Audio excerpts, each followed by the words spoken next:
Oi! Oi, gente! Olá! Tudo Oi, bom? gente, oi, meninas. Tudo Tudo bem? bom, Obrigada, viu? Luana, Obrigada. Renata? Eu sou fã de Gente, todas. muito bacana bater esse papo com vocês, poder falar de corpo, nossos corpos femininos, né? Nossos corpos de mulher, esses corpos que são tão de domínio público, né? E a gente aprende isso rápido na vida, cedo, das formas mais traumáticas. Então, eu queria começar por aí, sabe?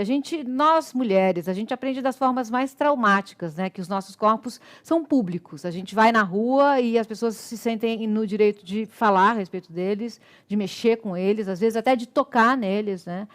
E eu queria perguntar quando vocês entenderam que os seus corpos estavam sendo sexualizados, com que idade isso aconteceu? Vou começar com você, Luana. Que responsabilidade! Mas vamos lá. Eu sou hoje uma mulher de 1,80 m, né? E aos 12 anos eu já tinha quase essa altura, ou talvez já tivesse essa altura. Então, eu era uma mulher de um corpo muito desenvolvido. E aos 12 anos eu menstruei, e nessa época eu comecei a fazer uma peça de teatro que era Chiquititas. Então, Chiquititas é uma história de criança. E eu passei por uma situação que eu fui fazer o espetáculo, e quando terminava o espetáculo, meus pais sempre estavam lá para me buscar no teatro, porque era um espetáculo profissional. Só que nesse dia, os meus pais não puderam me buscar no horário, porque tinha uma combinação que depois que acabasse a peça, a gente ia para uma confraternização do elenco inteiro. Então, eles deixaram para chegar um pouquinho mais tarde, eu teria que esperar ali um determinado tempo. Só que esse tempo que eu tinha que esperar, ao invés de eu esperar dentro do teatro, como eu vi que o teatro fechou, eu não sabia se eu poderia ficar lá dentro. Eu tinha 12 anos, então não tinha esse entendimento. E eu fiquei do lado de fora do teatro esperando. Como nessa época não tinha essa coisa de celular, né? Então eu falei, cara, eu preciso falar com os meus pais para saber se eles já estão chegando ou não. Eu fui num orelhão para poder ligar para casa. Quando eu cheguei nesse orelhão, que eu estou falando com a minha mãe, vem um cara, eu usava uma trança de um lado e outra trança do outro, assim, uma coisa bem menina mesmo. E veio um cara e ele chegou assim, pegou na minha trança, pegou nas duas tranças e falou assim: ai, olhando elas, tem um formato assim de coração, né? Eu não sabia qual ia ser a consequência dessa fala dele. Eu não sabia quem era aquele homem, nunca tinha visto aquela pessoa na minha vida. A minha solução foi largar o telefone e sair correndo. Eu saí correndo e voltei para a porta do teatro. E fiquei ali em pânico. E minha mãe, eu não consigo imaginar o que ela pensou do outro lado, porque eu larguei o telefone, eu larguei a ligação no meio do caminho, né? E eu fui salva, como eu acho que nessa vida nada é coincidência, acho que as coisas são combinadas lá no astral. E um tio meu, que eu nem sabia que estava morando ali naquela rua, em Copacabana, aqui no Rio de Janeiro, ele estava passando pela frente do teatro e mostrando para a esposa dele assim: eu soube que Luana está em cartaz nesse teatro. Quando eu vi ele mostrando assim, né, por fora da janela do carro, eu falei: tio, você veio me buscar? Eu achava que meus pais tinham combinado com ele dele ir lá me buscar, e, no entanto, era uma coincidência, e eu fui para a casa dele ficar esperando até o horário dos meus pais chegarem. Mas é muito doido, porque a gente pensa que eu tinha 12 anos e eu lembro dessa cena perfeitamente, como essas coisas marcam a gente, né? Sim, sim, é impressionante. Marcam e é só a inauguração de uma fase, né? Porque a partir dali não volta, infelizmente ainda não voltou, né? Os nossos corpos ainda são sexualizados. Renata, e a sua história? Nossa, eu tenho algumas, sabia? É engraçado, assim, mas eu tenho muitas lembranças, tipo a da Luana, assim, muito nova. Mas também, eu era uma menina, eu menstruei cedo e eu era bem assim, sabe? Eu tive peito rápido, bunda rápido. Então, assim, as meninas da minha classe todas magrelas e eu já era cheia de curvas, assim. Então, era... E eu passei muitas situações. Eu morava em Ilhabela, litoral norte de São Paulo. E lá era uma vida, uma juventude muito solta, né? Então eu ia sozinha para a escola, eu ia para a praia com as minhas amigas, a gente pegava carona para ir para a praia. E uma das situações que eu acho que foi um grande marco assim na minha vida, do tipo, meu Deus, eu tenho que tomar cuidado comigo mesma, com o meu corpo, com o jeito que eu me visto, porque eu tô suscetível, né, a muitas coisas. Foi numa das caronas, a gente pedia sempre carona para a praia, e, né, hoje é um absurdo, a gente não imagina, nem cogita uma coisa dessa, mas, sei lá, há 20 anos atrás, na Ilha Bela, era tranquilo. E aí, numa dessas, a gente pedindo carona, eu tava de canga e biquíni, eu tinha 12 anos, eu praticamente uma criança, e a gente sempre tentava sentar no banco de trás, eu tive que sentar no banco da frente, e a pessoa que me deu carona pôs a mão na minha perna e começou a falar umas coisas, eu comecei a ficar super nervosa, tipo, eu já não sabia o que fazer, eu falei, meu, ferrou, deu ruim, o que eu faço? Eu já, tipo, olhava para as minhas amigas, do tipo assim, o cara com a mão na minha coxa. Enfim, no final deu tudo certo, a gente inventou uma puta história, que meu pai, polícia, estava esperando a gente, assim, mas eu saí do carro, eu tremia, chorava, foi uma situação muito de medo mesmo, eu passei muito medo, e assim, isso é uma situação, eu tenho algumas histórias, táxi em São Paulo, bem quando eu mudei para São Paulo, eu também tive um problema disso, mesma coisa, idêntica, vixe, tem um monte de coisa, tem o jardineiro da minha casa, na Ilhabela também, enfim, sempre, assim, eu posso contar umas 10 situações muito jovem, tipo da Luana, muito nova, que isso que é o que mais me assusta, né, olhando para trás, mas que eu vi que do tipo, é perigoso ser mulher, porque eu tenho certeza que se fosse um menino ali naquela situação não ia ter acontecido nada, provavelmente, sabe? Sim. Né, perigoso ser mulher, perigoso usar uma coisa curta, enfim, ali eu comecei a ter essa consciência, infelizmente, né? Sim. É aquele negócio, né? Porque a gente, o maior medo que um homem tem da gente é que a gente ria dele, né? O nosso maior medo é que a gente seja estuprada ou assassinada, né? Daiane. Sim. Bom, Lília, acho que assim como a Luana e a Renata, acho que isso acontece, essas questões acontecem muito cedo, né? E não só junto com a menstruação, mas a partir do momento que a menina começa a ter mais esse corpo, né, desenvolvido, e nem sempre vem junto, né, com a menstruação, às vezes ele começa antes mesmo, como a Rê falou, a questão, às vezes, você já tem mais curva, né, você já é uma mulher mais voluptuosa, como a Luana falou, e esse chamar a atenção começa muito jovem, né, eu menstruei, minha primeira menarca veio com 13 anos, mas eu sempre tive, sabe, seio vasto, né, bumbum grande, perna grossa, assim, isso só aumentou, né, só definiu mais algumas questões com a ginástica e chama sempre muita atenção, assim, e quando criança, assim, né, nessa fase da juventude, eu não lembro tanto, mas eu quero citar aqui uma questão que me chocou muito, assim, né, já estava mais para jovem adulta e estava no supermercado, né, ali comprando minhas coisinhas no mercado. E veio um cara, sabe? Eu já tinha acho que devia ter o quê? 50 e poucos, tipo a idade do meu pai na época. E ele chegou e falou assim: nossa, você é fulana, né? Eu falei, sou. Ele, nossa, você é uma delícia. Eu falei, oi? Eu falei, oi? Ele, nossa, eu tava olhando aqui, eu falei, nossa, moça, me desculpa, tá? Eu não sei nem o que te falar, mas eu vou sair. Aí saí, e é isso que a Luana falou.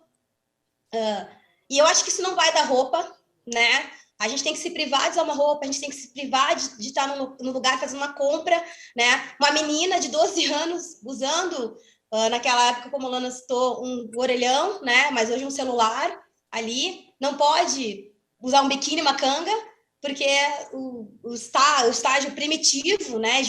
Do homem que é irracional, não consegue segurar sua libido a ponto de não só tocar, né, mas falar, olhar, porque tudo isso é comunicação, né? Ele tá trocando ali, e sem se importar mesmo, sabe, com o que vai falar, com o que vai fazer, com o que a gente vai fazer de volta.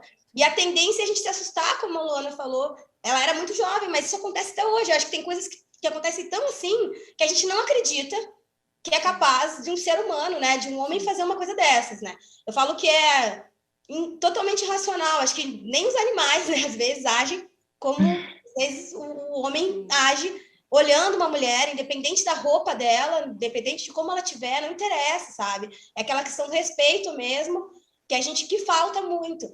E eu vejo isso hoje mesmo com as minhas sobrinhas. A gente está falando dessa questão da juventude, né, de você ser muito jovem, e da gente ter essa exposição, a questão sexual muito, muito forte na vida da mulher, né, assim, e do homem achar que tem o direito de falar e de fazer o que quer. Sim. Então, eu vejo isso com as minhas sobrinhas hoje e com as crianças que eu trabalho, sabe, com as meninas, e a gente está sempre pensando nisso, sabe, sim, em tomar cuidado para que não aconteça, mas infelizmente tem sempre alguns desculpa a expressão, até animais, né?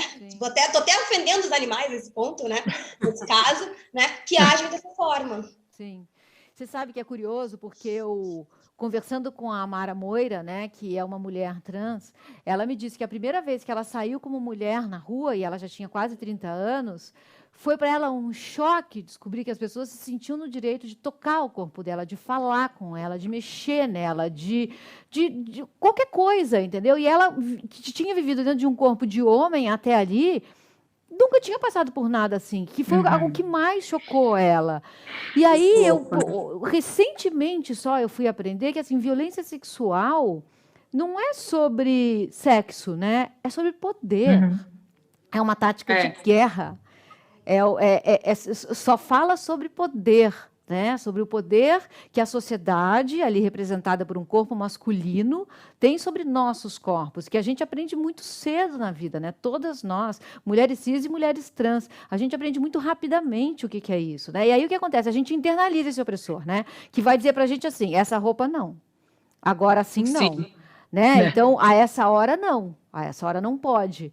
E aí a gente começa também a ir para um outro lado que é assim, essa medida não. Agora você tem que alcançar aquela medida ali, que é inalcançável, né, gente? É inalcançável, assim. Boa parte da minha vida, eu passei submetendo meu corpo a umas torturas que hoje eu falo, meu Deus, mas por quê? Para quê? Para que eu fiz aquilo, né? E aí eu queria... A próxima pergunta vai nessa direção, assim... Com que idade vocês internalizaram esse opressor? Que fazia vocês olharem no espelho e dizer, não tá legal, vamos melhorar? Muito cedo também. Muito cedo. Eu, assim, Ilhabela, praia, era uma coisa, assim, de verdade. Eu era nóia de corpo desde os meus 12 anos. Nóia. Tipo, de passar um dia inteiro tomando chá, comendo só alface... 1 bilhão de exercício que queria, tipo, nóia. E isso foi embora até demais hoje em dia. Mas eu tinha uma pressão, assim, desde muito cedo. Nossa, muito, muito. É impressionante. Tipo, que eu vejo essa geração de meninas jovens tendo também, sabe? Eu vejo, assim, a sobrinha, a cunhada, uma cunhada super nova que eu tenho também, a Sofia... Ela, sei lá, tem 12 anos e já é uma coisa do corpo, sabe? Eu falo isso, eu falo, gente, mas calma, né? Não, porque não pode comer isso, não pode comer aquilo. Tipo, eu acho que essa geração tá até pior do que a minha, talvez. Bom, eu... Vai você. Vai, toca. Vai que depois eu falo. Mas é porque quando você vai no duplo twist carpado. Vai no dos Santos, vai, por favor. Vai, crava, que aí depois eu pego a carona. Beleza, eu passo para ti depois, eu mando colar para ti, assim. Acho que isso que a Rê falou é muito verdade, assim, e é uma coisa que a sociedade começa a fazer essa pressão desde novinha, né? Na nossa época, assim, a gente já tinha essa pressão muito forte, mas hoje a gente tem a questão da rede social. Eu acho que isso é muito pior, sabe? Eu vejo nas minhas sobrinhas, a minha sobrinha tem 10 anos, sabe? E ela tá alta, diferente da tia, né? De 1,47 m, ela tá alta, puxou os pais, puxou o pai dela, a família do pai, e ela tem, sabe? Ela tem um corpo bem violão, assim, bumbum grande mesmo, né? Tá começando a nascer, né? Os seios e tudo, e ela tem uma preocupação com a estética, que é uma coisa, assim, doida, né? Outro dia, eu fiquei assim, ó, pasma quando ela falou... Ela queria sentar, sabe? Como está agora, assim. E ela não queria que tivesse... Sabe a pele que fica assim? Normal, a pele mesmo. O abdômen. Ela falou, eu acho que eu sou tão magrinha, mas eu não queria que tivesse essa pelezinha aqui. Eu falei, Isa, se você não tivesse essa pele, quando você levantasse, a sua pele ia rasgar no meio. É isso que você quer? Ela, sabe, foi uma coisa assim. Eu falei, gente, que doideira. É muito louco, mas gente. Isso é uma das coisas. Aí, a maquiagem, né? Tipo, muito cedo, tem que estar maquiada, tem que estar perfeita, tem que estar linda, tem que ter o seio farto, porque é o padrão, tem que ter cintura. Quem falou que tem que ter, sabe? Isso começa muito cedo. Imagina, ela tá com 10 anos. Você falou isso, eu lembrei de uma coisa curiosa. Olha isso, gente. Quando eu tinha uns 12 anos, assim, tal, eu olhava as meninas mais velhas do meu colégio já com um peito tal, e a gente ainda não tinha. Eu lembrei que na nossa classe a gente colocava algodão e papel higiênico, porque tinha que ter peito, tinha que ter peitão de qualquer jeito. Olha, se a gente for analisar a fundo, olha a loucura que é. Você acha que, tipo, sei lá, os meninos ficam pondo, não sei, meia na cueca? É pra ficar maior, né? Mais interessante a gente olhar. Não fica. Mas a minha sobrinha estava fazendo direto isso. Eu sei o caso dela, porque, como nessa fase eu estava muito dentro do ginásio, né? A gente tem o esporte é muito cedo, muito precoce. A gente vive isso muito dentro do ginásio. E aí a questão do corpo, né? Junto com o esporte ali, já tem uma mudança, né? Então, mas eu vejo hoje, assim, sabe? A preocupação dela nessa questão de não só dela, mas das meninas, das jovens, das mulheres, sabe? De perfeição. De ter que ser perfeitas mesmo, assim, e cada vez mais cedo. Criança de 7 anos usando maquiagem, preocupada, como você falou, tomando chá, fazendo dieta, sabe? Uma coisa surreal, uma coisa doida, uma coisa louca. Eu falo, gente, 7 anos eu corria na rua, eu era menina moleque, eu não posso, tipo, eu vou tirar a sobrancelha com, sei lá, 16 anos, entendeu? Essa vaidade veio para mim muito mais tarde, assim, nesse ponto, e cada vez mais cedo. Sim. É uma loucura, sabe? Tudo isso, assim. Vai, Lu, tô passando. Agora eu vou. Recebi. Passei. Recebi. Eu sou atriz desde os 9 anos de idade. Então, essa questão da imagem se tornou muito presente para mim, mas pelo olhar do outro. Então, teve um ator que veio conversar comigo quando eu tinha 16 anos. 16 anos, novamente, eu repito, eu já era uma mulher alta, eu já era uma mulher voluptuosa, eu vestia 44 aos 16 anos, mas eu vestia 44 porque eu tinha coxa grossa, eu tinha bumbum grande, era por isso que eu vestia 44. E ele veio conversar comigo dizendo assim, bom, Luana, já que você, de fato, está seguindo aí a sua carreira de atriz, você tem que ter um corpo estilo Naomi Campbell. Você não pode ter esse corpo que você tem. E aí, como é que eu ia me esforçar para conseguir chegar a esse corpo da Naomi Campbell, que era modelo de passarela, e modelo de passarela num tempo onde você tinha que ser muito magra, né? Onde você tinha que, sei lá, pesar 40 quilos e não poder nem doar sangue, porque não tinha peso suficiente para doar sangue. E eu comecei a fazer várias dietas para conseguir chegar nesse bendito desse corpo. Então, eu fiz dieta da proteína, eu fiz aquela dieta da sopa, que era uma dieta do Instituto do Coração, para pessoas que vão fazer cirurgia cardíaca. Eu fiz essa sopa. Né? E aí você ficava comendo uma bendita de uma sopa de aipo, depois disso eu tomei pavor de aipo. Sim, horroroso. Nossa senhora, gente. Aí tinha um dia que você podia comer banana. Uma semana você podia comer sopa e banana, uma semana, dia uma sopa e café com leite. Horrível, horrível. Exatamente. Péssimo. Fiz essa, então fui tentando fazer isso e chegou um momento que eu fui percebendo que eu não ia conseguir atingir esse objetivo. Então, aí foi o momento que eu falei, quer saber? Deixa rolar. E foi a partir daí que eu comecei a engordar de fato. Porque como eu não conseguia chegar nesse objetivo, eu falei, então agora, já que eu não consigo chegar, deixa eu ser feliz. E comecei a comer de uma forma mais compulsiva. E aí foi onde eu realmente aumentei muito de peso, chegando à obesidade, de fato. Você vê? Então, a gente internaliza isso e a gente vai para todos os lugares, né? Eu lembro que a primeira vez que eu fiz dieta, que fui a um médico, eu tinha 13 anos. Eu tinha 13 anos, gente, e eu era atleta, eu fazia um monte de coisa, sabe? Eu nadava, eu jogava vôlei, não tinha nada de errado ali, mas também desenvolvi compulsão, entendeu? Porque ali, quando a dieta foi tão rigorosa, que quando acabou, eu engordei mais, porque aí eu queria comer. Aí esse é o problema. Que aí você vai para o outro extremo, né? Exatamente. É aquela ansiedade de você ter tanta privação que quando você pensa, agora eu vou fazer o que eu quero mesmo, né? Eu vou comer, ia comer um pouco, e você come numa situação, porque você está num desespero tão grande que você deseja, né? Aquilo ali, que você vai além mesmo, né? De tudo, assim. Acho que toda mulher, né, tem essas histórias para contar. E aí a Renata estava falando do peito, né? Eu preciso ter peito. Quer dizer, vou até deixar de lado esse aspecto pedófilo da sociedade, né? Que sexualiza a gente muito rapidamente. Mas o que acontece é que a gente entra nesse barato, né, Renata? E aí recentemente você veio falar que você tirou um silicone, então você tinha colocado um silicone. Eu queria perguntar como foi essa sua travessia de decidir colocar e dessa Renata que decidiu tirar. É muito louco, assim, isso é um fato muito importante, assim, na minha vida. Eu acho que foi divisor de águas, tanto para pôr quanto para tirar. Porque eu coloquei...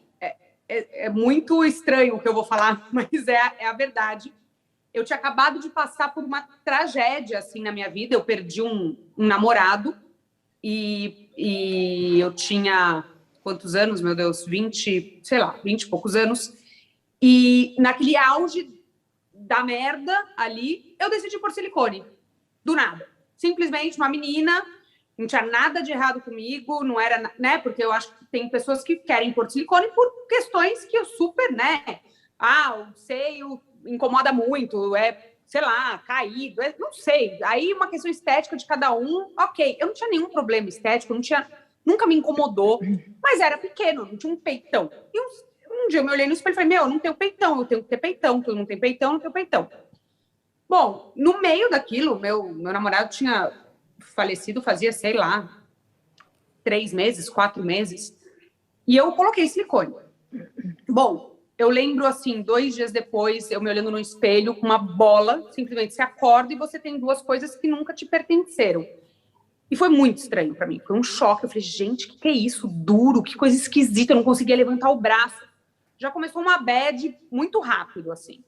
Anos passaram e eu até fiquei de boa com meu silicone e tal, só que eu mudei muito, assim, eu falei para vocês, eu fui muito nóia de corpo, eu já fiz bilhões de regimes, eu pesava 10 quilos a menos do que eu peso hoje, e assim, eu fui mudando, cada vez menos. Eu acho que a Renata de hoje se importa muito menos, se importa quase nada com o que os outros pensam, com o que os outros veem, então assim, eu mudei muito em relação a isso, e eu comecei a ter vergonha do meu silicone. Foi uma coisa muito louca, assim, eu tinha vergonha. Eu ia pra praia com biquíni e eu ficava pensando, nossa, já que as pessoas pensam, nossa, ela tem silicone. Que merda, eu não queria ser uma pessoa que tem silicone. Tipo, eu comecei a entrar na vergonha, porque a Renata de hoje jamais poria. Nunca. É muito louco. E, bom, aí eu tive filho, e aí ferrou de vez, porque aí aquele silicone duro ficou a coisa mais esquisita do mundo. E aí eu falei, não quero, tipo, não... Só que nunca tinha ouvido ninguém falar que tirou o silicone. Eu dava uns Googles, não achava muita coisa, não conhecia uma amiga, nada.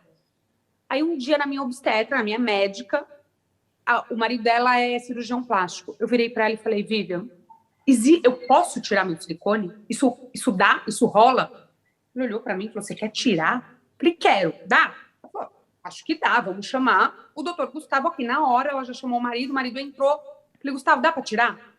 Ele olhou assim com uma cara e falou, dá. Eu falei, então tira meu silicone. Quando que eu posso marcar? Ele falou, amanhã. É assim? Mas por quê? Eu falei, não quero mais, não me pertence, não curto. Acho feio hoje em dia, não quero. Bom, gente, marquei assim, 3 dias depois eu tava na sala. Foi uma coisa, tipo, do jeito que eu pus rápido, eu tirei rápido. Quer dizer, foram anos, mas a hora que eu decidi, eu tirei muito rápido. E foi muito louco, porque assim, eu nunca ia comentar isso nas mídias sociais, nunca. Não era uma coisa que passou pela minha cabeça. O meu marido, que é 0 mídias sociais, zero, tá sendo a pessoa mais assim, não conte nada no mundo, virou pra mim e falou assim, você vai falar? Falei, o quê? Que eu tirei o silicone? Ele Falei, não. Sei lá, não. Por que eu vou falar? Ele falou, porque eu acho que você pode ajudar muita gente que não curte e não tem coragem de tirar que nem você. Porque você não tinha informação, porque você não conhecia ninguém. Falei, quer saber? Vou falar. E, gente, é muito louco. Inclusive, eu dei uma matéria na Eldorado, esqueci o nome, Jesus amado. Pera. O quê? Calma. Do Paulo Lima, esqueci o nome. Trip FM. Trip FM, Cacilda. E a gente falou sobre isso. Exatamente isso. Foi... Gente, posso abrir o restaurante que for, posso postar foto grávida do meu parto, tudo. Eu nunca tive tanta visualização, like, comentário, loucura, direct, que nem quando eu tirei meu silicone. Quando eu escrevi lá, abri uma porteira bizarra. Eu dei 1 bilhão de matérias, foi uma coisa assim, uma enxurrada de mulheres e tipo, pelo amor de Deus, me conta, me ajuda, que médico, que aonde... Bom, sim. Depois disso, a Mônica, super amiga minha, Benini, foi lá no mesmo médico, tirou, postou, falou, deu entrevista e, e foi um boom total. Meu médico falou que ele tira mais silicone hoje do que ele põe. É maravilhoso. 100% libertador, total, né? Pra mim foi Ai, gente, pra mim foi, juro, um divisor de águas. É muito louco. E assim, meu peito é mais bonito hoje? Não. Vou ser super sincera. Não. Tipo, óbvio que, né, eu tirei e não fiz aquele T de tirar, blá, blá. Eu simplesmente tirei o silicone e seja o que Deus quiser. E, cara, só que é meu peito, entendeu? Eu ponho a mão, é mole. Eu acho isso bom. Porque, gente, antes era um negócio que era uma pedra. É natural, né? Não, e o meu silicone, eu acho que era meio vagabundo, sei lá. Porque era pior ainda, tipo, juro, gente, era uma pedra real, assim, 2 bolas aqui, assim, ó, aqui, ó. Então, pra mim, foi tipo, juro, assim, é muito louco, porque é um divisor de águas na minha vida. Eu realmente sou muito feliz com a decisão que eu tomei, muito. Mas é curioso como essas decisões tão pessoais, elas acabam sendo viram um assunto público, né? Luana outro dia também foi para as redes sociais e falou: olha, eu engordei durante a pandemia, fui ao médico e eu estou precisando de cuidados. Como foi essa experiência para você, Luana? Você teve também uma enxurrada de pessoas falando? Muito. Primeiro, porque eu não imaginei que essa postagem ia parar, assim como aconteceu com a Renata, ia parar em vários sites, páginas, jornais, revistas. Então, era assim, Luana Xavier assume o próprio corpo, mostra uma foto que eu tirei. Quando eu voltei da médica, eu tirei uma foto com um top que eu tava e calcinha. Eu nem me preocupei em procurar uma calcinha bonita, era uma calcinha surrada, porque eu queria mostrar aquele momento em que eu recebi aquele impacto.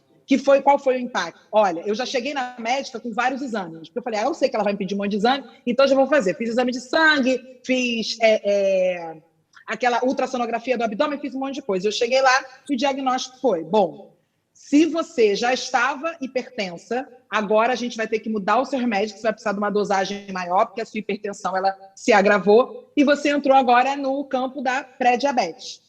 E isso, para mim, foi um choque, porque a minha família já tem um histórico de diabetes e de hipertensão, só que eu ficava achando assim, sabe aquela coisa, não vai acontecer comigo. Eu sou de uma outra geração, a gente tem um outro tipo de alimentação, de alguma forma a gente se cuida mais, e no final das contas isso não foi uma realidade. Só que esses sinais já estavam acontecendo para mim antes mesmo de eu chegar no médico, foi por isso que eu resolvi ir ao médico. Porque eu comecei a ter uma dificuldade, por exemplo, de subir escada, fazer atividades básicas do dia a dia, começaram a ser muito difíceis para mim. Então, nessa que eu comecei a ficar arfando para subir uma escada, eu falei, cara, não pode ser. Eu não estou bem assim, eu não estou feliz assim. Então, isso não tinha a ver com o que eu estava vendo no espelho. Não era uma questão de, eu não gosto do meu corpo como eu estou vendo. Não, e eu fiz questão de dizer isso nas redes sociais. Mas isso não era uma questão para mim naquele momento. E o que eu gosto de pontuar também é que em determinado, sei lá, qualquer época da minha vida, pode ser que eu diga assim, não, agora eu quero emagrecer porque eu quero voltar a vestir aquele 44 que era um problema.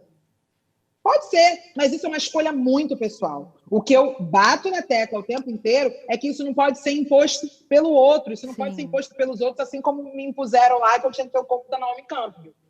Então, agora, a Luana que está em processo de emagrecimento é uma Luana que está cuidando da saúde, e aí a questão estética acaba sendo uma consequência. Eu também não posso dizer que é mentira que o fato de eu conseguir vestir determinadas marcas de roupa que não fazem roupa para o meu tamanho, que não são marcas do size, também às vezes me dá prazer. Às vezes eu quero pegar e vestir aquela roupa assim, mas isso é uma escolha minha, muito pessoal. Mas, de fato, falar disso nas redes sociais fez muita diferença, porque quando a gente vai enxergando que a nossa história ela não é única, né? Que tem outras pessoas que passam pela mesma situação, a gente vai deixando de se sentir um alien, né?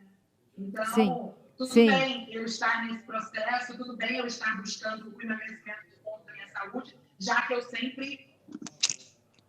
Caiu um fone. Já que eu sempre fui uma pessoa que falei sobre o corpo livre nas minhas redes também, e foi isso também que eu pontuei nesse momento dessa postagem. Eu falei, eu continuo sendo a pessoa que defende o corpo livre, mas nesse momento eu preciso do emagrecimento porque a minha saúde está clamando por isso. E tá tudo bem. Porque tem isso também, né? É tão difícil. Uma das grandes dificuldades da gente estar num corpo de mulher é saber quais são os nossos desejos reais, né? Conquistar os nossos desejos é uma grande liberdade, porque a gente não sabe, enquanto a gente está fazendo esses sacrifícios enormes, a gente não sabe o que a gente está fazendo por nós mesmas ou porque é uma imposição, porque a sociedade manda, porque é certo, porque é erótico. Então, é uma grande bagunça. Conquistar essa liberdade é um passo gigantesco, né? E eu fiquei vendo as Olimpíadas, vendo a Daiane, que foi um evento também nas Olimpíadas, porque a emoção da Daiane é uma coisa tão rara da gente ver na TV, né, gente? Foi tão bonito ver a Daiane vendo a Rebeca, né? Ver a Daiane vendo as Olimpíadas. E aí, com todo aquele conteúdo emocional, algumas pessoas acharam que elas queriam falar, então, sobre o corpo da Daiane, né? Que era aquele corpo que a gente viu antes e que agora a gente vê, que é um corpo hoje mais gordo do que aquele corpo, como o meu é mais gordo do que já foi, né? Porque é o curso das coisas, e a Daiane foi submetida a isso, né, Daiane? Um monte de gente se achando no direito de dizer o que pensava do seu corpo.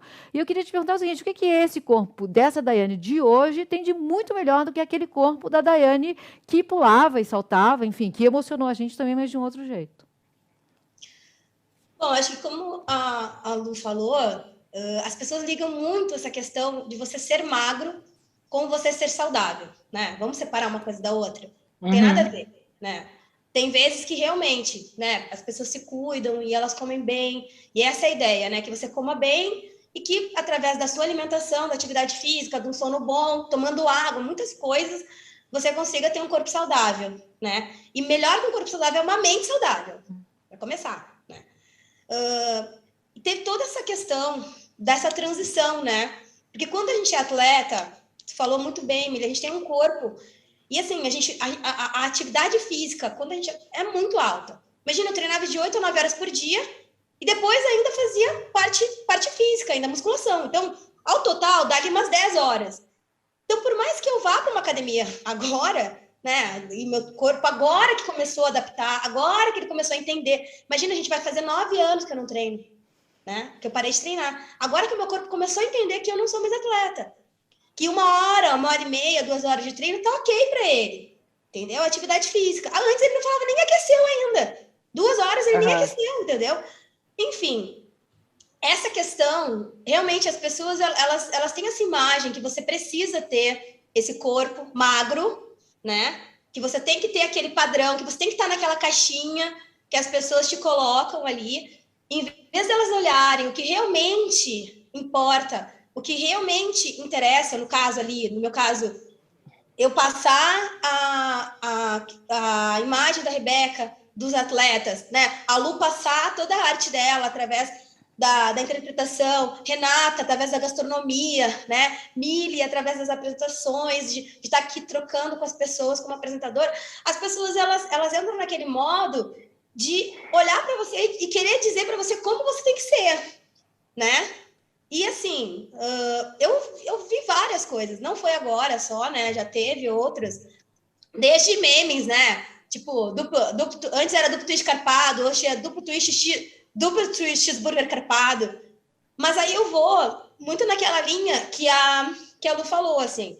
Eu sempre vou ser. Eu vou pelo que eu penso, pelo que eu acho, né? A sociedade não tem que me impor como eu tenho que ser, o que eu tenho que fazer, como eu tenho que agir. A gente tem que saber, sabe? Como a gente quer ser visto. Quem disse que se eu tô mais magra, eu tô mais feliz? Quem disse que o meu corpo de antes me deixava mais feliz do que eu tô agora? Os dois corpos, né? Naquela época eu trabalhava com o meu corpo e aquele corpo era necessário e era muito sacrificante. Muito sacrificante. As pessoas não têm noção do quanto sacrifício é para você manter um corpo como um atleta, desgastante, mas era necessário e eu fiz com amor. E eu fiz porque eu quis, né? Hoje, eu sou uma pessoa livre para ter um corpo normal. Gente, eu tenho quase 40 anos, né? Eu vou fazer 39 anos. Não. Aí para. Aí já é injusto para esse nosso momento aqui. A gente não precisava dessa informação. Eu podia ter guardado para você. Não, eu gosto de dividir, sabe? Eu gosto de dividir isso. Eu falo, gente, me deixa ser livre, sabe? Me deixa ser como eu quero ser. Eu vestia calça 32, óbvio, né? Hoje eu visto calça 38, 36. 32? 32. Não sei nem o que é isso. É tipo, eu falei, a minha sobrinha de 10 anos veste minhas calças hoje. 32. E às vezes nem cabe nela. Então, assim, eu gosto do meu corpo, eu gosto do jeito como, tipo assim, eu sei, como a Lu falou, é uma questão de saúde, eu tenho que cuidar. Eu sou uma educadora física. Também tem isso, sabe? Eu sou uma influenciadora esportiva. Eu quero que as pessoas se movimentem e façam esporte. E esporte é bom, aquele que te dá prazer. Não tem um padrãozinho, sabe? É o que te dá prazer, o que você gosta, o que você quer fazer. É isso que você tem que fazer. E eu acho que tem esse lance do julgamento, mas a gente tem que ir pelo nosso querer, né? E assim, eu gosto do meu corpo hoje de uma mulher mais madura. Eu acho super bonito algumas coisas. Algumas coisinhas eu não gosto, quero mexer, mas eu acho que assim, quero mexer que eu digo, né? Cuidar, a própria mesma atividade física, curto, mas faça por você. Ouça o que você quer, sabe? As pessoas falam, eu falo assim, eu nunca tive uma relação tão forte com a rede social. Eu tive a primeira rede social em 2018. Vou voltar na rede social, desculpa, tá, gente? Esse voltar, porque eu acho que essa imagem hoje e esse falar, ele vem muito sobre a rede social. Essa pressão martelando na gente, tá muito ali na rede social, sabe? Onde a pessoa te manda um direct, ela entra no teu Instagram, na tua rede social, pra falar uma coisa horrível pra você. Guarda pra você, sabe? Se você tem suas frustrações, que nem é com teu corpo, que nem é com tua vida, guarda pra você. Sim. Sabe? Você não sabe.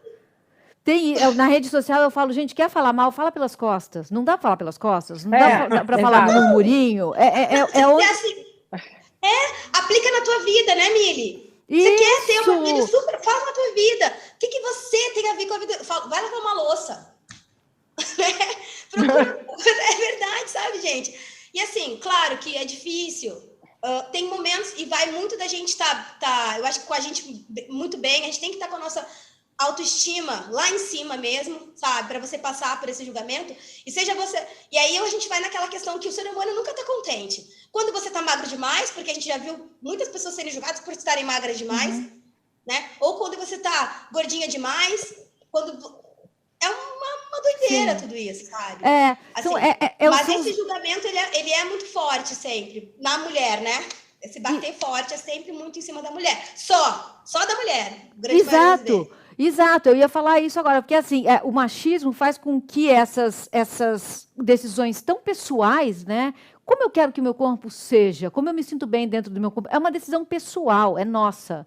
Faz com que isso seja público. E transforma decisões que são problemas sociais, tipo estupros, violência sexual, mas você saiu na rua com essa saia. Individualiza o que deveria ser público. E atleta, gente, assim, vamos combinar. Eu trabalho com futebol, ex-jogadores, estão todos acima do peso, daquele peso que a gente viu, né? Porque não existe o peso. Ninguém fala. Eu acho que tem só um, Mili, que a galera bateu muito forte, que foi o Ronaldo, fenômeno. Verdade. Verdade. Eu conheço só.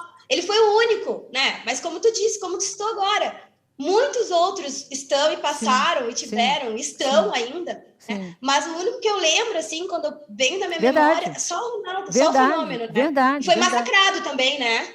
Não podia ser livre também. Foi massacrado. Ele jogou com o que era considerado um peso acima do que ele devia no Corinthians, e ele acabou com os jogos. O Corinthians foi campeão com ele, foi campeão brasileiro, foi campeão da Copa do Brasil. E é isso. E ele estava jogando muito mais do que os outros ali. Então, e sendo julgado. Sim, você tem toda a razão, mas ele foi o único. Atleta... Ele é exceção, né? Ele é exceção, exatamente. E aí, outra coisa, né, que a gente aprende muito rápido a ser o nosso próprio opressor é envelhecer, né? Não é permitido a uma mulher envelhecer, né? E se as mulheres cis passam pela menarca, elas também passam pela menopausa, né? E é onde eu estou agora, assim. E estou no cume da menopausa. E não há informações sobre a menopausa. Não existe. Eu procuro, assim, tem papéis acadêmicos, mas ninguém fala sobre a menopausa, né? Então, eu liguei para minha mãe e falei, mãe, e aí, como é? Não lembro, nem sei direito, porque também não era encorajada a olhar para isso, né? Eu quero saber o que vocês querem saber da menopausa. Eu posso falar. Eu tenho 1000 coisas para perguntar, já para me preparar ali, porque eu digo que eu transpiro tanto, sou uma pessoa que transpira muito. Eu falo, cara, eu devo estar numa menopausa precoce, porque não é possível o tanto que eu transpiro. Mas eu tenho 2 perguntas. Uma é se a sensação da menopausa, os primeiros sinais, as primeiras coisas que você sente tem a ver com o que seria a nossa TPM, seria uma TPM mais forte, uma TPM mais invasiva, uma TPM mais potente. E a segunda pergunta, que essa é a que eu tenho mais curiosidade, é: tem alguma relação da menopausa com a questão do apetite sexual? Ou nada a ver, vida que segue? Não, gente, não. Tem tudo a ver. Primeira, a menopausa pegou. Eu nunca fui uma pessoa que suei muito só fazendo esporte. E hoje eu acordo no meio da noite, assim, às vezes eu estou inteira molhada. E não é um calor, é um calor que vem. Ele vem. É como se alguém estivesse enfiando um maçarico no meu umbigo para dentro, assim. E passa. Ele fica uns 2, 3 minutos e passa. E aí vem um frio. Então, eu passo à noite, me cobrindo. Mas todo dia? Não, não é todo dia. Não é todo dia, porque agora eu estou olhando a alimentação, porque tem isso também. Se eu tivesse alguma orientação, eu fui buscar a orientação, mas isso devia ser de domínio público, né? Quem viveu o suficiente, as mulheres cis que viverem o suficiente vão passar pela menopausa. Então, isso devia ser de domínio público. Eu fui olhar e aí tem coisas que você pode comer, tem umas suplementos que você pode tomar e dá uma diminuída. Então, eu consegui agora dar uma diminuída nisso. Mas esses calores vieram assim de uma maneira no inverno, assim, sabe? Tipo, eu dormindo do lado da minha mulher, a minha mulher inteira coberta e eu querendo tirar a coberta. Ela falava, não estou entendendo, tá muito frio, e eu suando. E o apetite sexual, para mim, foi assim, eu não sei onde ele está. Não sei onde ele está, ele vai voltar. Eu estou investindo eu estou investindo minha libido em outras coisas. Foi dar uma descansada também, né, gente? O apetite foi dar uma descansadinha. Pois aí fui falar com a minha nutricionista, ela falou, não, vai voltar, coisas que você pode fazer. Primeiro, vai voltar. Depois, tem coisas que você pode fazer agora para que ele vá voltando. É um período, é uma fase que é uma fase ritualesca. Você tá... Eu gostei muito de uma coisa que ela falou. Quanto tempo? Eu não faço a menor ideia. Mais ou menos assim, eu estou nesse período, já vai fazer 1 ano que eu parei de menstruar, então se chama climatério, acho que ainda tem mais um pouco disso, até que eu finalmente finque os meus pés na menopausa. E eu gostei muito de uma coisa que a minha astróloga falou, ela falou assim, Mili, presta atenção, você está virando bruxa. É isso que está acontecendo, você está virando bruxa. Isso é bom. Aproveita essa fase, porque quando a libido dá uma sumida, você vai investir sua libido em outras áreas. E é uma coisa que dá para fazer, entendeu? Então, eu estou nessa fase, assim. Daqui a pouco eu vou virar uma palestrante sobre menopausa, porque como ninguém fala, eu estou indo atrás de... Faz isso, Mili! Divide mais, Mili. É maravilhoso. E você tem algumas outras sensações, além desses calorões, né, que a gente sempre cita isso, mas como na menstruação mesmo, né? A gente tem ali aqueles períodos, né, pré-menstruais, né, TPM, que a gente fala tanto, às vezes de mudar de humor, essas questões todas. Você também sentiu isso, essa oscilação? Sim, não, o que eu senti foi assim, eu nunca gostei de menstruar. Eu sempre tive cólicas muito fortes. E a menstruação, para mim, todos os meses, assim, era doído. A escolha que eu fazia era entre me dopar ou sentir dores, assim, que eu já cheguei a desmaiar. E aí, quando eu vi que eu estava entrando na menopausa, me deu uma tristeza, mas uma tristeza. E a cada menstruação que vinha, eu chorava, eu me acabava, eu falava, meu Deus, é a última. Se despedindo, né? Se despedindo. Até a cólica eu passei a suportar. Ai, meu Deus, essa dor, nunca mais vou sentir. Gente, sabe, um apego pela dor da cólica.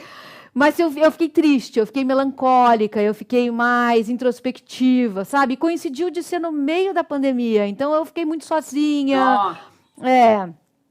Mas eu escrevi, então, estou tentando investir minha libido em outras áreas, assim, para mim foi real, assim, oficial. Eu decidi não fazer a reposição hormonal.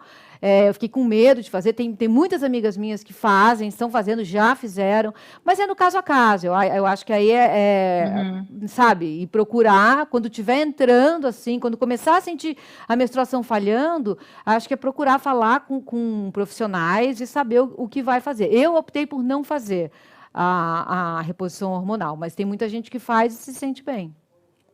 E essa história, você sentiu que engorda, que o metabolismo fica mais lento, incha, não sei. Fica muito mais lento. Isso? Isso eu senti como se fosse assim, da noite pro dia. O metabolismo fica muito mais Caraca. lento. Eu lembro que eu conversei um pouquinho com a Vera e a Conelli sobre isso.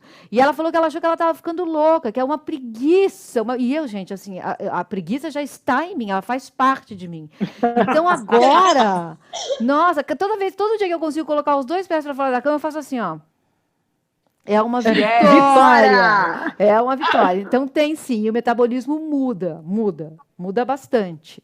Mas é uma adaptação, é isso. As mulheres cis que viverem o suficiente vão passar por isso. Não se fala sobre isso, e com isso vem o quê? Uma deserotização, né? Você passa a não ser mais vista, você não conta mais. Aquele corpo que com 11, 12 anos foi para a rua e começou a ser apontado, olha só, uma mulher, posso tocar, posso pegar, posso... Não existe mais. Agora é invisível. É invisível. Então, tem todas essas transformações. Enfim. Cara, a gente vive sempre nos extremos, né? Sim. Porque em determinada idade nós somos hipersexualizadas. Sim. Aí quando chega em outra determinada idade, a gente não serve mais para nada. Nosso corpo é inútil. Acabou. Sim. É isso que as pessoas veem, né? Exato. Nossa Senhora. Num corpo feminino. Exatamente. É isso que a gente passa. E aí eu queria perguntar para vocês, a gente já está se encaminhando para o final, mas eu queria saber de vocês, assim, o tema dessa Casa TPM, que pautou a Casa TPM, vai pautar matérias, enfim, a gente ainda vai falar muito sobre isso, é a seguinte pergunta: me diz onde dói. Que é uma pergunta universal, a gente pode fazer essa pergunta para qualquer pessoa, todo mundo vai ter uma resposta legítima, sincera, verdadeira para dar. Então eu queria fazer essa pergunta para vocês 3, começando com a Renata. Renata, me diz onde dói para você. Nossa, é que quando vocês me fizeram essa pergunta antes, eu pensei em tantas coisas, eu falei, nossa, quantas coisas podem me doer, né? É que tem um leque, acho que dá para pensar em várias, mas pensando uma coisa super pessoal mesmo, assim, né? Renata, minha vida, não pensando em sociedade, mundo, porque, né, eu acho que se a gente for abrir aonde dói no mundo, ferrou, né? Eu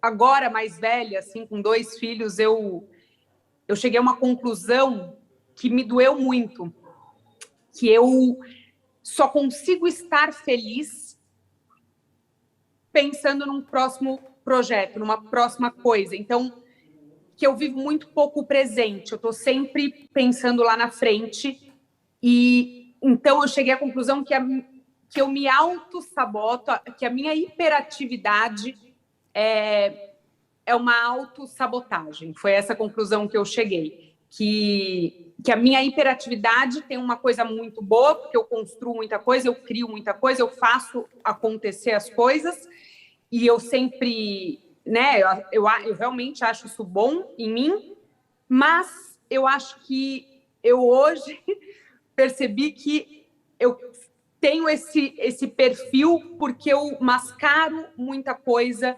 e eu analisei assim, sei lá, porque lembra que eu falei que eu pus silicone quando meu namorado morreu?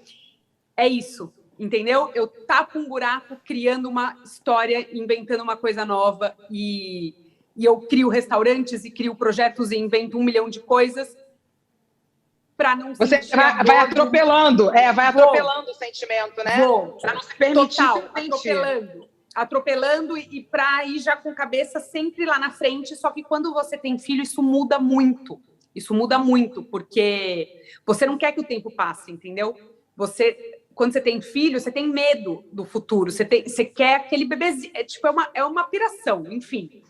E aí, para mim, a maternidade trouxe isso muito forte, assim, de ter que viver o presente, de não ter que ficar indo atrás das coisas, e isso foi muito complicado para mim. Quando eu tive meu primeiro filho, eu entrei numa tristeza mesmo, muito profunda pós-parto, disso, de estar vivendo aquele momento sem poder criar um projeto, sem poder inventar nenhuma história. Minha história era ali, naquele momento, o agora, presa, porque eu estava, né, minha liberdade acabou de um dia para o outro. Eu não, simplesmente aquela Renata doida que fazia o que queria, inventava 1 bilhão de coisas, não existia mais ali num momento com um recém-nascido. Ali foi um um estalo, falei, meu Deus, eu não vivo o agora, eu não vivo o presente. E a minha hiperatividade é uma autossabotagem dessa minha personalidade. E isso me doeu muito perceber, foi uma coisa muito, assim, que foi a maternidade, foi quando o Zig chegou, e já faz 3 anos que o Zig chegou, e faz 3 anos que eu convivo com isso e entendi isso na minha vida. E olha que loucura, gente. Eu a vida inteira mudei de casa sem parar. As pessoas me chamavam de cigana na Ilhabela. E quando eu mudei para São Paulo, já morei em 500 apartamentos. Eu ficava num apartamento e em um segundo inventava alguma coisa louca para mudar de novo de casa. E faz 3 anos que eu não mudo de casa. E eu vou ter que mudar agora porque outro motivo. Mas assim, não porque eu estou querendo sair do apartamento.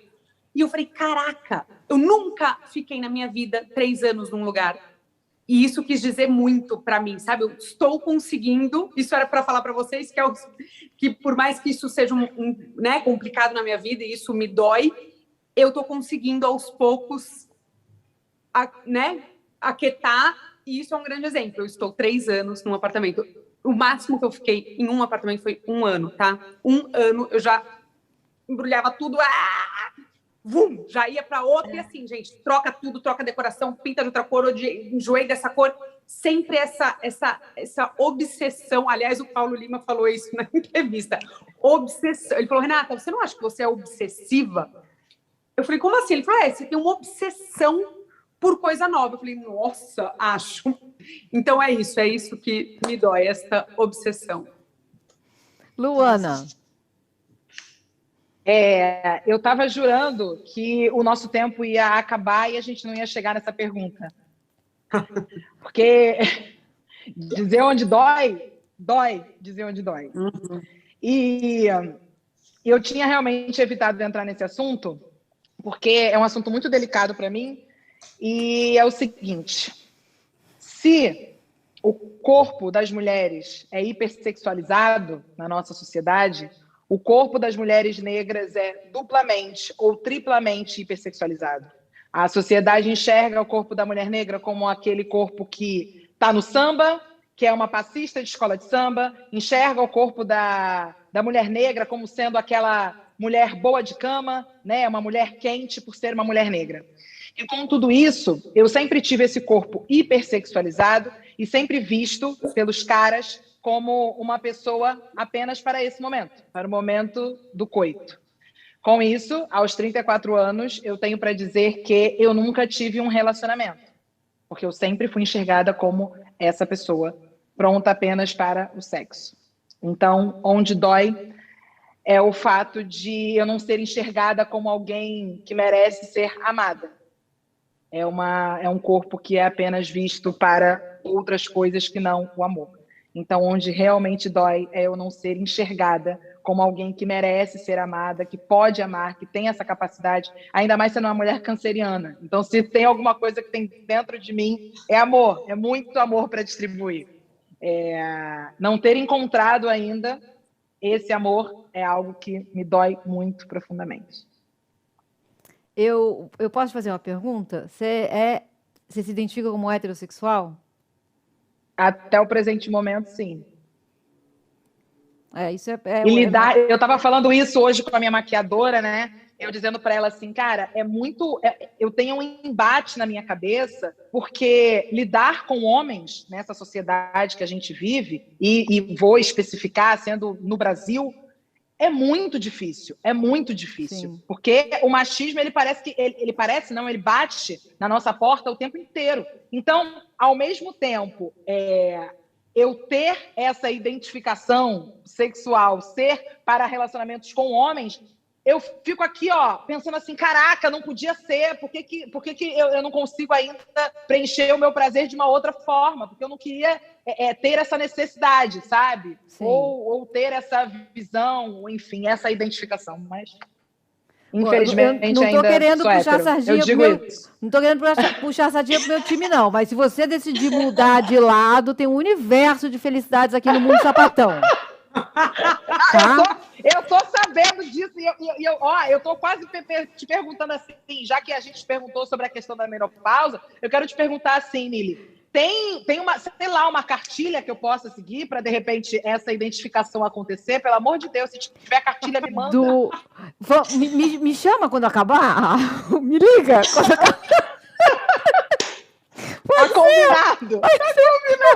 Tá combinado. Tem umas coisas assim, eu vou recomendar. Já que eu tô virando bruxa, cola na minha. É verdade, aproveita isso. Aproveita isso. Pronto. Mas é muito importante isso que você falou, sim. É muito importante que a gente fale sobre essas coisas.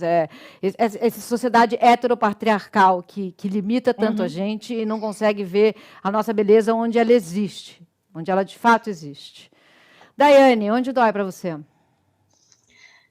Bom, como vocês sabem, acho que tem muitas coisas que doem na gente, né?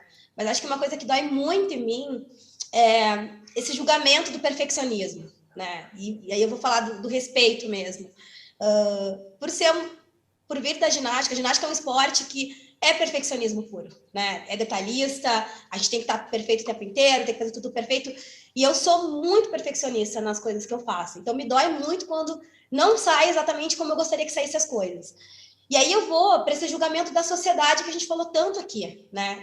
Da gente ter que ser perfeito, da mulher ter que ser perfeita. E, como a Lu falou, a mulher negra tem que ser 3 vezes mais perfeita, 3 vezes melhor, né? A gente não tem direito de errar, a gente não tem direito de falhar. Esse respeito da sociedade para a mulher, ela é muito cruel, né? Ela é muito curta, né? Esse limiar de compreensão é muito raso, né? Tudo isso, assim. E isso me dói muito quando as pessoas elas não deixam você ser como você quer ser, sabe? Do jeito que você quiser, para você ser livre, para amar quem você quiser, Lu, né? Para você ter o corpo que você quiser, para você viver uma vida sem ser uma vida de ostentação. Se você quiser viver uma vida simples, você não pode, você tem que ter aquela vida de ostentação. Então, acho que esse respeito me dói muito, sabe? Essa falta de respeito, esse julgamento, esse perfeccionismo me dói. Me dói, assim, sabe? De ver a gente buscar isso o tempo inteiro. E aí eu vou falar uma questão que talvez, acho que é meio polêmica, assim. A gente falou tanto dessa sociedade machista, e tá muito na gente, nas próprias mulheres, né? Darem a mão uma para outra, e a gente, sabe, ir para frente, adiante. E aí eu vou falar para as mães. Aí eu vou falar, Rê, não sei se tu é mãe de menino ou de menina. Primeiro, da gente olhar para nossas filhas, assim, e dizer que elas podem tudo, sabe? Que elas podem tudo e que elas têm direito de usar a roupa que elas quiserem, sabe? Ninguém tem direito de tocar no corpo delas de forma nenhuma, nem falar. A gente não é obrigado a ouvir, a gente não é obrigado a deixar alguém tocar na gente, porque a gente é uma mulher, aceitar qualquer coisa. Um casamento, né? A gente tem muito isso também, aí vamos lá no relacionamento, né? A mulher não pode ser livre, independente, né? Ela tem que estar casada com alguém, ela tem que ter um namorado, ela tem que levar alguém, ela não pode ser solteira se ela quiser, né? E a relação tem que ser sempre perfeitinha. E aí eu vou falar para as mães de meninos. Gente, mulherada, criem os filhos de vocês para respeitar as mulheres, respeitar a aceitação das mulheres, para ajudar em casa, né? Põe para ajudar a arrumar a casa, assim como muitas mães que eu conheço, que só deixam as filhas fazer o serviço de casa, né? Por que os meninos não? Deixa os meninos brincar de boneca também, porque eles vão ser pai lá na frente. Começa a ensinar agora isso. Essa sociedade que a gente quer, não seja sexista, não seja machista, tá na gente também fazer essa sociedade mudar e ser diferente, sabe? Esse respeito que a gente tanto quer da cor da pele, da mulher, da menina negra mesmo, né, Lu? Que tem essa coisa, né? É voluptuosa, é sensual, tem tudo isso. É tudo isso. Mas não é porque eu sou voluptuosa, porque eu sou sensual, que eu preciso ser um objeto, sabe? De desejo, que eu tenho que permitir que isso seja dessa forma, assim. Então, isso me dói muito. Isso me dói. E me dói dizer, assim, que isso depende muito da gente também, sabe? Dessa construção e dessa união feminina que precisa acontecer, sabe? Que precisa. Eu acho que tem tanta gente bacana, a gente tem muita gente falando sobre isso. Mili, você falou agora sobre isso, né? Através das tuas falas, de libertação mesmo, assim, sabe? E essa questão do respeito ao não perfeccionismo me dói muito. Isso é que me dói. Eu vou dar um plus nessa fala maravilhosa da Daiane para dizer que Mães, façam isso com suas filhas e filhos, e pais, façam isso também com suas Sim. filhas e filhos. Sim. Porque a gente só vai conseguir realmente uma mudança, né, uma revolução, essa revolução que a gente fala tanto, só vai acontecer em conjunto. Isso não vai acontecer de uma forma individual. Então, que os pais também tenham essa consciência que a responsabilidade não está só nas mulheres, está nos pais também. Então, pai, se junta com a gente que vai dar certo. É isso aí. Não, Lu, eu citei as mulheres, desculpa até, eu citei as mulheres porque, assim, às vezes, a gente fala muito sobre isso, sabe? Sim. As mães, as minhas amigas, eu não tenho muitas amigas que são mães, né? As mulheres estão sendo mães cada vez mais tarde, é uma coisa super normal, isso, né? Falei com a minha ginecologista sobre isso, porque uma época, 30 anos, eu entrei e tava doidecida para ser mãe, não rolou. E agora, mas vai rolar, porque eu quero muito, né? Ainda mais vendo a Rê falar de toda essa transformação. Minhas amigas têm tido essa troca. Mas eu falei para as mães, Lu, porque assim, tá na gente transformar isso, sabe? Esse filho. Sim, mas com certeza. Eu vi uma fala da Thaís, né? Ali, e ela falou sobre isso, ela falando sobre a filha, sobre a questão de como a filha é, né? Extrovertida, brincalhona, e que ela tá criando a filha dela para ser livre. É justamente isso. A gente tem que parar de criar filhas, meninas, para serem presas. Sim. E presas de todas as formas, sabe? Presa, sim, para ela não fazer nada, e presa daquele vilão que vai oprimir ela. Ela tem que ser livre. Sim. E a gente tem que criar um filho para entender essa mulher livre. E por que eu tô falando para a mulher? Porque a gente sempre pensa isso para o homem, né? O homem faz, mas a gente também faz. Sim. Entendeu? Eu acho que a gente tem que assumir a nossa culpa também nesse ponto, de você dizer assim, mulherada, muda, faz esse teu filho ser esse cara que a gente quer tanto que a sociedade enxergue. Não, e eu entendo perfeitamente o que você está dizendo. Junto, né? Eu entendo. A esposa, o esposo, quem tá junto tem que criar junto. Eu entendo perfeitamente o que você está dizendo, Dai, porque é muito para o nosso... ver se é isso também. Que é muito para o que a gente diz, o que a gente fala sobre sororidade, de sair apenas do campo do discurso e vir para a prática. A prática, né? Exatamente. Essa sororidade não é só na palavra, sabe? Não é só nas quatro paredes, quando tá no grupinho de amiga ali trocando e tal, né? E aí quando vai para casa e chega em casa e você tem filha menina e menino, e você aí você age de forma diferente, pra fazer um né? monte de coisa, né? Pra fazer um monte de... E julga a roupa, né? E se portar, e sentar, e cabelo... E o filho pode fazer o que quiser, né? Pode sentar do jeito que quiser, pode soltar pum, pode arrotar, né? Pode não fazer nada em casa. Não pode brincar de boneca, né? Sim. Ele não pode brincar de boneca. E tantas outras coisas. Porque, assim, boneca não é coisa de homem. Aí, Anne, você pai, né? Aí a gente já tá... Deixa eu contar uma coisa rapidinho, engraçada disso. A gente já tá criando esse pai que a gente quer ver lá na frente diferente, Lu. Sim. Pra ele já aprender a ser pai desde novinho. Eu dei uma boneca pro Zig... Porque eu quis dar uma boneca pro Zig. E foi até quando eu tava grávida do segundo filho, eu falei, eu vou dar uma boneca pra ele, né, beber, sei lá, vamos trocar a fralda da boneca. Né? Totalmente.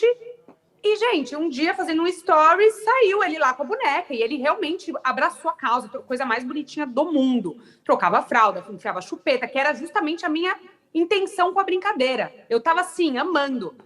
Se vocês soubessem a quantidade de mensagem que eu recebi, assim, não, gente, é chocante, do tipo, você tá induzindo não sei o quê, você tá estimulando... Não, e pessoas, assim, conhecidas, amigas, mães, mulheres, tá? Só um porém aí. É sobre isso que a Daiane está falando. E tem um ponto muito importante aí. É isso mesmo. E quando a gente diz assim, o futuro é feminino, a gente não quer dizer que o futuro às mulheres pertence. O que a gente quer dizer é o seguinte, só haverá um futuro se essas características que são atribuídas ao feminino, cuidado, atenção, delicadeza, gentileza, colaboração, inundarem a todos nós, homens e mulheres, porque essas características estão em todos os seres humanos. Elas são treinadas na gente, né? E elas são destreinadas neles. Então, a menos que todo mundo se inunde dessas e se deixe atravessar por emoções, por qualquer coisa que seja, sentimentos, até por outros corpos, a gente não vai sair dessa situação na qual a gente se meteu. Muito pelo contrário, né? Não haverá um futuro. Gente, eu não quero, tá, fazer isso, mas eu terei que encerrar Fala pouco Acabou. aqui, né? Eu agradeço imensamente a presença de vocês. Foi uma conversa muito bacana, muito importante. Ano que vem tem mais Casa TPM. Espero que a gente já possa estar juntas e se abraçar. Eu vou tirar um print nosso aqui, pode? Peraí. Pode. Ai, Jesus, eu não sei fazer isso. Peraí, que eu tô com medo de desligar na cara de vocês. Foi. E depois tu vai postar, tu marca todo mundo, hein? Isso. Marco. Pra gente poder repostar. Reposta.